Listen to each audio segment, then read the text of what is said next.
Hello every one. അപ്പോൾ നമ്മുടെ human resource മാനേജ്മെൻറ്റിൽ important ആയിട്ട് റിപ്പീറ്റഡ് ആയിട്ട് വരുന്ന ക്വസ്റ്റ്യൻസും ആൻസേഴ്സാണ് നമ്മൾ ഡിസ്കസ് ചെയ്യേണ്ടായിരുന്നത്. അപ്പോൾ ഇനി പറയാനായിട്ട് പോണത് ഒരു എസ്എ ക്വസ്റ്റ്യൻ ആണ് കേട്ടോ. അപ്പോൾ ക്വസ്റ്റ്യൻ ഇതാണ്: define grievance, explain causes or sources of grievance. എന്താണ് ഗ്രീവൻസ് എന്ന് ചോദിച്ചിട്ടുണ്ട്. എംപ്ലോയി ഗ്രീവൻസ് ആണ് ഇവിടെ ഉദ്ദേശിക്കുന്നത്. അതുപോലെ തന്നെ ഗ്രീവൻസ് വരാനായിട്ടുള്ള കോസസ് അല്ലെങ്കിൽ സോഴ്സസ്, കാരണങ്ങൾ എന്തൊക്കെയാണെന്ന് ചോദിച്ചിട്ടുണ്ട്. അപ്പോൾ എന്താ ഗ്രീവൻസ് എന്ന് പറഞ്ഞു കഴിഞ്ഞാൽ ഒട്ടുമിക്ക എല്ലാ ഓർഗനൈസേഷനിലും എന്തുണ്ടാവും, ഈ ഒരു ഗ്രീവൻസ്, എംപ്ലോയി ഗ്രീവൻസ് വരാനായിട്ട് ചാൻസ് ഉണ്ട്. ആ ഒരു ഗ്രീവൻസ് എങ്ങനെയാണ് വരണേന്ന് വെച്ച് കഴിഞ്ഞാൽ, അതായത് നമ്മൾ എംപ്ലോയീസിനെ ഓർഗനൈസേഷനിനെ സെർവ് ചെയ്യും അല്ലേ. എംപ്ലോയീസ് എന്താ ചെയ്യണേ, അവർ വർക്ക് ചെയ്യണ ഓർഗനൈസേഷനെ അവർ സെർവ് ചെയ്യാണ് ചെയ്യണത്.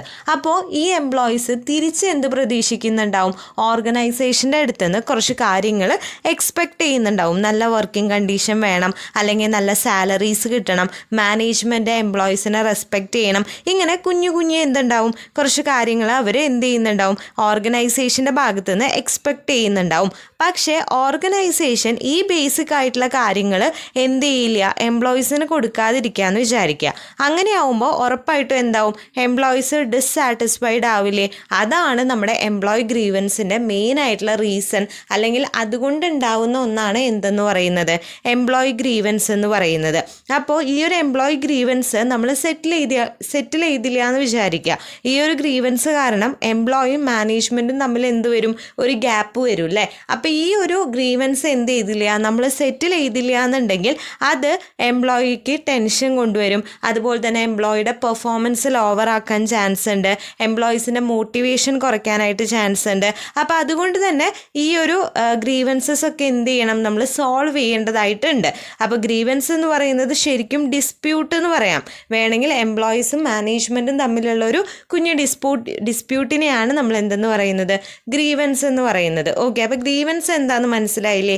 ഇനി ഒരു ഡെഫിനിഷൻ പറയാനായിട്ട് പറയുകയാണെങ്കിൽ, ഇപ്പം നമ്മുടെ മൈക്കിൾ പറഞ്ഞിട്ടുള്ളൊരു ഡെഫിനിഷൻ ഉണ്ട്: any discontent or dissatisfaction whether expressed or not, whether valid or not, arising out of anything connected with company which an employee thinks, believes or even feels to be unfair, unjust or inequitable. അതായത് എന്തെങ്കിലും ഒരു ഡിസ്കണ്ടൻറ്റോ അല്ലെങ്കിൽ ഡിസ്സാറ്റിസ്ഫാക്ഷനോ ഒക്കെ നമ്മുടെ എംപ്ലോയിക്ക് തോന്നുകയാണ്, അല്ലെങ്കിൽ employee വിശ്വസിക്കുകയാണെങ്കിൽ അതിനെയാണ് എന്തെന്ന് പറയുന്നത്, നമ്മുടെ ഗ്രീവൻസ് എന്ന് പറയുന്നത്. ഓക്കെ അല്ലേ, ക്ലിയർ അല്ലേ. ഇനി എങ്ങനെയൊക്കെ അല്ലെങ്കിൽ എന്തുകൊണ്ടൊക്കെയാണ് എംപ്ലോയി ഗ്രീവൻസ് വരാമെന്ന് ചോദിച്ചു. മെയിനായിട്ട് 5 കാരണങ്ങൾ കൊണ്ട് എന്ത് വരാം, എംപ്ലോയി ഗ്രീവൻസ് വരാം. ഏതൊക്കെയാണ്?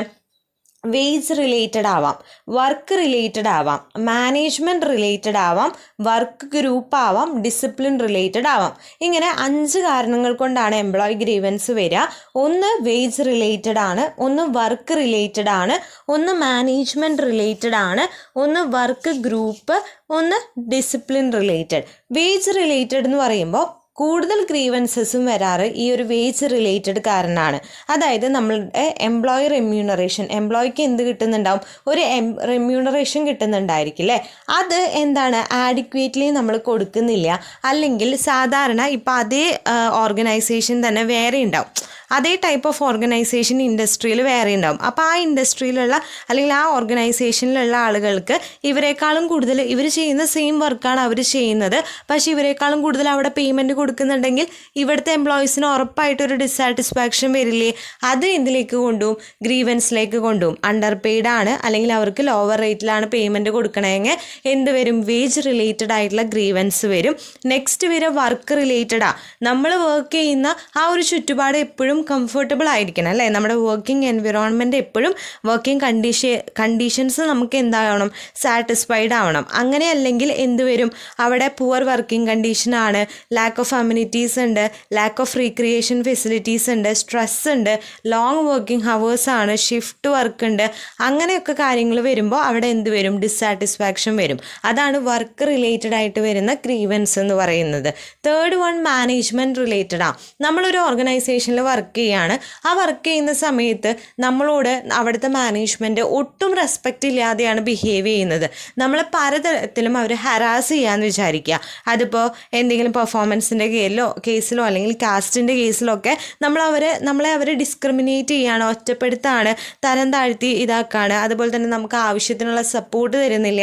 മോട്ടിവേഷൻസ് നമുക്ക് സൂപ്പർവൈസേഴ്സിൻ്റെ നിന്ന് കിട്ടുന്നില്ലെങ്കിൽ നമുക്ക് അവിടെ വർക്ക് ചെയ്യാൻ പിന്നെ തോന്നും ഇല്ല, നമുക്കവിടെ ഡിസ്സാറ്റിസ്ഫാക്ഷൻ ആണ് ഉണ്ടാവുക. അത് എംപ്ലോയി ഗ്രീവൻസിലേക്ക് കൊണ്ടെത്തിക്കും. നെക്സ്റ്റ് പറയുന്നത് വർക്ക് ഗ്രൂപ്പാണ്. അതുപോലെ നമുക്ക് ഓർഗനൈസേഷനിൽ എങ്ങനെ പോയാലും നമ്മൾ ഇൻഡിവിജ്വലായിട്ട് വർക്ക് ചെയ്യുകയാണെങ്കിൽ കൂടിയും ചില സമയങ്ങളിൽ അവിടെ ടീം വർക്കും കാര്യങ്ങളൊക്കെ വരും അല്ലേ. അപ്പം നമ്മുടെ കൂടെയുള്ള വർക്കേഴ്സ് എന്ത് ചെയ്യുന്നില്ല, നമ്മളായിട്ട് ഒട്ടും ഒരു ഇത് വരുന്നില്ല, ബോണ്ട് വരുന്നില്ല, അല്ലെങ്കിൽ നമുക്ക് അഡ്ജസ്റ്റ് ചെയ്യാൻ ബുദ്ധിമുട്ടാണ് ആ ഗ്രൂപ്പിലെ മെമ്പേഴ്സായിട്ട് എന്നൊക്കെ ഉണ്ടെങ്കിൽ അവിടെ എന്ത് വരാം, നമുക്ക് ഡിസ്സാറ്റിസ്ഫാക്ഷൻ കാരണം എംപ്ലോയി ഗ്രീവൻസ് വരാം. അതുപോലെ തന്നെ പിന്നെ പറയുന്നത് ഡിസിപ്ലിൻ റിലേറ്റഡാണ്. അതായത് നമ്മുടെ ചില ഓർഗനൈസേഷൻസിൽ അവിടെ ഒരുപാട് ടേംസും കണ്ടീഷൻസും ഒക്കെ ഉണ്ടായിരിക്കും.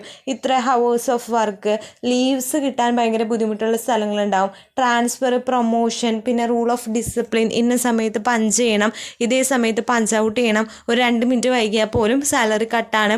അപ്പോൾ അങ്ങനെ കൂടുതലായിട്ട് റെസ്ട്രിക്ഷൻസ് ഉള്ള സ്ഥലങ്ങളൊക്കെ ഉണ്ടായിരിക്കാം. അപ്പോൾ ആ ഒരു ഡിസിപ്ലിൻ കൂടുതലായി കഴിഞ്ഞ് കഴിഞ്ഞാൽ നമുക്ക് ചിലപ്പോൾ അത്രത്തോളം എന്ത് ചെയ്യണമെന്നില്ല, സാറ്റിസ്ഫാക്ഷൻ വരണമെന്നില്ല.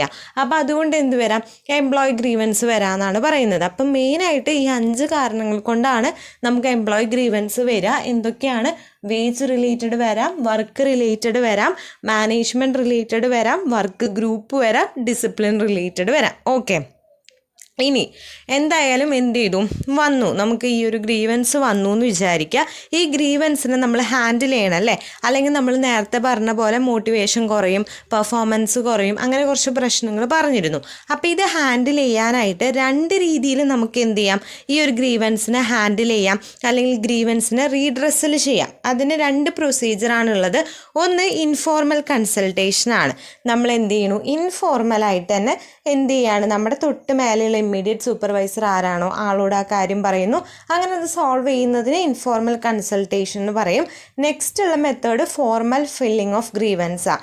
അതായത് നമ്മൾ വളരെ ഫോർമലായിട്ട് ഒരു കംപ്ലയിൻറ്റ് പോലെയൊക്കെ എഴുതിയിട്ട് ഏതൊക്കെയാണ് നമ്മുടെ ഗ്രീവൻസസ്, അതെങ്ങനെയൊക്കെ വന്നു എന്നൊക്കെ ഭയങ്കര ഫോർമലായിട്ട് കൊടുക്കുന്നതിനെയാണ് ഫോർമൽ ഫയലിംഗ് ഓഫ് ഗ്രീവൻസ് എന്ന് പറയുന്നത് കേട്ടോ.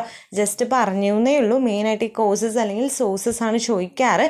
ഇനിയിപ്പോൾ എങ്ങാനും പ്രൊസീജിയർ അല്ലെങ്കിൽ റീഡ്രസൽ ഹാൻഡിലിംഗ് എങ്ങനെയാണെന്ന് ചോദിച്ചാൽ ഈ 2 മെത്തേഡ്സാണ് വരുന്നത്. ഒന്ന് ഇൻഫോർമൽ കൺസൾട്ടേഷനും ഒന്ന് ഫോർമൽ ഫയലിംഗ് ഓഫ് ഗ്രീവൻസും. ഓക്കെ അല്ലേ? അപ്പോൾ ഈ ഒരു ക്വസ്റ്റ്യൻ ക്ലിയർ ആയില്ലേ? ഗ്രീവൻസ് ഇടയ്ക്കിടയ്ക്ക് റിപ്പീറ്റ് ചോദിച്ച് കണ്ടിട്ടുണ്ട്. അപ്പം നന്നായിട്ടൊന്ന് നോക്കിയിട്ടൊക്കെ പോവുക, പോയിൻറ്റ്സ് ഒക്കെ ക്ലിയർ ആക്കി വെക്കുക. അപ്പോൾ ഈ വീഡിയോ യൂസ്ഫുൾ ആയെന്ന് വിചാരിക്കുന്നു. വീഡിയോ യൂസ്ഫുൾ ആയിട്ട് ഇനി ഇതുപോലത്തെ ഇമ്പോർട്ടൻറ്റ് വീഡിയോസും കാര്യങ്ങളും കിട്ടണമെന്നുണ്ടെങ്കിൽ നമ്മുടെ ചാനൽ ഇതൊരു സബ്സ്ക്രൈബ് ചെയ്തിട്ടില്ല എന്നുണ്ടെങ്കിൽ ജസ്റ്റ് ഒന്ന് സബ്സ്ക്രൈബ് ചെയ്തേക്കുക. പിന്നെ നിങ്ങൾക്ക് എന്തെങ്കിലും ഡൗട്ടോ സജഷൻസോ ഉണ്ടെങ്കിൽ കമൻറ്റ് ബോക്സിൽ കമൻറ്റ് ചെയ്യുക. ഇതിൻ്റെ നോട്ട്സ് നമ്മുടെ ടെലിഗ്രാം ഗ്രൂപ്പിൽ ഇടാം കേട്ടോ. അപ്പോൾ അതിൽ ജോയിൻ ചെയ്യാത്തവരുണ്ടെങ്കിൽ അതിലും ജസ്റ്റ് ഒന്ന് ജോയിൻ ചെയ്തേക്കാം.